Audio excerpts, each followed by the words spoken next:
তারপর ধরা পড়লো আমাদের প্রেম। তার পরিবার থেকে স্পষ্ট জানিয়ে দেওয়া হলো এই বিয়ে সম্ভব নয়। শুরু হলো তাকে পাওয়ার জন্য আমার আকাশ থেকে চাঁদ আনার মতো যুদ্ধ। প্রথম প্রেম, প্রথম ভালোবাসা, কে চায় এভাবে হারিয়ে যেতে অথবা হারিয়ে ফেলতে? তুমি আবার কেন আসছো? কি চাচ্ছোটা কি তুমি? আর আমার বাবার সাথে কেন দেখা করতে চাচ্ছ? তুমি চাও না না আমি একটু ভালো থাকি, আমি একটু সুখে থাকি, এটা তুমি একদমই চাচ্ছ না, তাই তো? তোমাকে তার আগেবার আমি বলেছি, আর এখনো তোমাকে আমি বারবার একই কথাই বলছি যে তোমার সঙ্গে এই রিলেশনশিপটা আমার কন্টিনিউ করা একদমই পসিবল হচ্ছে না, হবেও না। শেষ কাহিনী তো ওখানে শেষ। Yeah. প্লিজ প্লিজ হিয়া, তোমার বাবা কি চায় উনি? যে আমি সব ছেড়ে দিই? কেন তুমি সব তোমার জন্য? আর কি চাই? সিকিউর ফিউচার চাই তো? 9টা 5টা চাকরি, মাস শেষে একটা হ্যান্ডসাম অ্যামাউন্ট স্যালারি করবো আমি তোমার জন্য।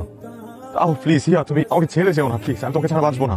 আমি তোকে ভালোবাসি, আমি তোকে সত্যি অনেক ভালোবাসি, কারণ তুমি আমার প্রথম ভালোবাসা। হিয়া, আমি জানি যে তুমিও আমাকে অনেক ভালোবাসো। কতদিন ছিল তুমি আমাকে? আমি তোমাকে কতদিন চিনি? খরচের 1 বছর। প্লিজ জাস্ট যাও, জাস্ট যাও। হিয়া, হিয়া লিসেন টু মি। হিয়া, ছেড়ে যেও না প্লিজ। আমি তোকে ছাড়া ভালো থাকবো না। আমাকে একটাবার ছুঁয়ে বলো যে তুমি আমাকে এক মুহূর্তের জন্য ভালোবাসো নাই। তোমার মনে আমার প্রতি কোনো ভালোবাসা নাই? তুমি আমাকে ছুঁয়ে বলো যে তুমি আমাকে ছাড়া ভালো থাকবা।